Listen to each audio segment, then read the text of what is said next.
What's up, guys? This is Coach Grant with First Down Training, and today we're going to be breaking down a great wide receiver football IQ quiz to test your knowledge of the position. So I hope this video helps you guys out. Hope it could teach you a few new things, but also, fellas, if you are a wide receiver and would like a daily gym and on-field workout schedule that you can do, check out that very first link in the description below for our ultimate 8-week wide receiver workout plan. What you'll get access to is 500 plus wide receiver drills and gym exercises, all mapped out with the exact sets and reps to do. Monday, Tuesday, Wednesday, you're doing this. Rest day here, completely mapped out for you guys, and a video example of each drill so you know what to do. So check out that very first link in the description below if you'd like to take your skills to that next level this offseason. Let's get started with this video. So now, this first question, if you're not familiar with our quiz style videos, what we do is I show a pre-snap look, a pre-snap play. I ask you a series of questions about the coverage look, give you a chance to pause the video and think about your answer, and then we go in and break down why your answer is right or wrong, okay? So this first example is going to be a little bit different speed, but I think a lot of wide receivers ask about this type of question in terms of sitting in zone coverage. So that's what we're going to be talking about here. So this play concept, the defensive coverage that they are in is cover two. So cover two is when the corners is obviously sitting to the flats, and then they have, like, I know you can't see it in this example, but you have two high safeties who are in charge of the deep halves of the field. So corners are sitting in the flats, safeties are sitting in the deep halves of the field. Then obviously the linebackers are playing like these hook to curl zones underneath, right? So that's the coverage in a nutshell. Now, what this play concept is we have the fullback right here. He is going to be running a flat route, and what this receiver right here is going to be running is a 12-yard curl route. So it's a simple curl flat concept. Now, this is not the best play against cover two, and I'm going to ask you why. So there's two parts to this question. Number one, why is this not the best play against cover two? Second part of the question, if this play is called and it is cover two, as the curl route wide receiver, what can you do to get open? Where do you think you want to go? So you guys go ahead and pause the video and think about your answer. So remember, why isn't this a good play? Number two, what can you do as this outside wide receiver on this curl to get open? So you guys go ahead and pause the video and think about your answer. So pause the video. All right, let's break this thing down. So curl flat concept is not the best against cover two because, like, listen, I'm going to draw the defense here real quick. So you got the two high safeties, right? You know they got their deep halves. And then you got the corners who are sitting in the flats, right? Then you have the Will, the Mike, and the Sam backer. They're playing hook to curl, middle hook to curl, right? So if you have to run a curl route, or let's say you got to run a flat route. That flat route's obviously not there because of who? The corner. The corner's going to be sitting right on that flat. The curl route probably won't be there because of who? The outside linebacker sitting right in that curl flat or that hook to curl window specifically to stop this type of play. So if you have this play called as a wide receiver, you obviously don't want to just sit in open coverage. What you would want to do is you would want to try to find the open zone. And that's exactly what Myers does right here. So let's play this full speed and then we'll break it down because this is a great cover four beater because you're essentially reading the outside backer. He runs at the flat, you throw the curl right in the window. He stays home, you throw the flat. But in this case, he's staying home, but that flat ain't there because the corner's there. It's cover two, so let's watch what happens. So he comes off, he gives a good move, gives a good route, but you see how he kind of sits in this like very early first window.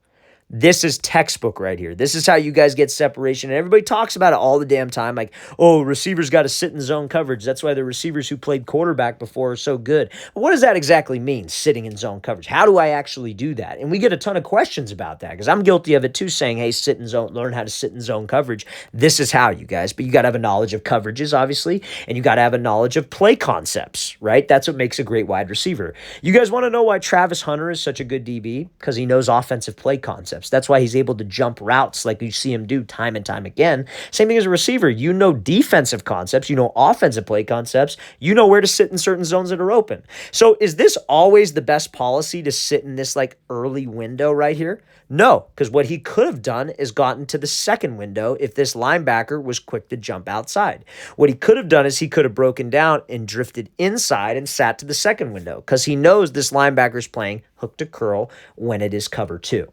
Now, either way I think is fine. I think it's more so based on what your coach wants and what your coach would like you to do. And these are types of questions that you should be asking your coach. Like, hey, coach, if it's cover two, what do I do? Do you want me to sit in between the Mike in the outside linebacker, or do you want me to sit to the outside and kind of drift outside away from the Sam, which is AKA the outside linebacker? Ask your coach, talk to your quarterback. You have to be on the same page with this stuff because, again, I might tell you, me personally, I would say more than likely you're probably going to have to go in between the Mike and the Sam. But again, maybe your quarterback or coach doesn't want that. Maybe they think it'll take too long. So maybe they want you to sit like this and almost kind of fade out. It's up to the offense, but that is what I would suggest. So remember, fellas, it's all about having a knowledge of play concepts and also having a knowledge of defensive coverages, okay? All right, so next question here. Versus this type of coverage look, how would you guys run a 10-yard out? So this DB is sitting at about 7 to 8 yards off coverage. How would you guys run a 10-yard out? So you guys go ahead and pause the video and think about your answers. So pause the video. All right, let's break this thing down. So we have outside shade, obviously zone coverage, right? How are we able to determine that? So his shade or his leverage is based on just pretty much where he's lined up. So if he's lined up in front of us, he doesn't really have a shade or he's not really showing it. If he's inside leverage, aka inside shade. And then if he's outside of us, that's outside shade, outside leverage. Body is slightly turned to the inside. Eyes are slightly to the inside. This looks like a zone coverage DB. Maybe it's cover 3 or maybe it's cover 4. So we got to run our 10-yard out. Now, if you said you want to try to get to the DB's blind spot, that would be incorrect because anytime if you got this outside leverage guy and you try to stem outside of him, he's going to keep his leverage. His job being outside leverage, and this is why it's important to know his leverage because you know his responsibility. His job being outside leverage, prevent the outside route. So what we should try to do is our goal should be to get him to flip his hips and sell like we were running a vertical, going right at his inside shoulder and inside hip. So if we could get him to open up, guess what we could do? We could slip under him and give my quarterback space to throw me open. It's about running a quarterback-friendly route, especially against zone coverage. If you just try to run around him, and let's say that DB keeps that leverage, you break on that out route, you're not going to have that much space. And that DB is going to be right on your hip. That's Pick Six City Central. That's what it should. That's easy money for that DB to take that thing all the way back. So let's play this thing full speed because this is what Ayuk does. So if you said attack inside shoulder and inside hip, you would be correct, right? So you want to go straight at it. Give the quarterback room. Leading up to this point, Ayuk does a great job of running his routes very, very hard and having great change of direction. But you got to make sure that we're running in full stride. We're running in full speed. Your hips and shoulders. Everything about this is saying, hey, I'm trying to run past you. And then we break it off and give that quarterback plenty of space to throw me open. Now, again, he's probably got some leeway here. He doesn't have to run because you see how he's kind of running at him in a way. He's not running necessarily like straight vertical because he's got this reduced split. Like here are the numbers, and he's lined up where his split is cut way down. The left tackle is probably like right there where I drew that line.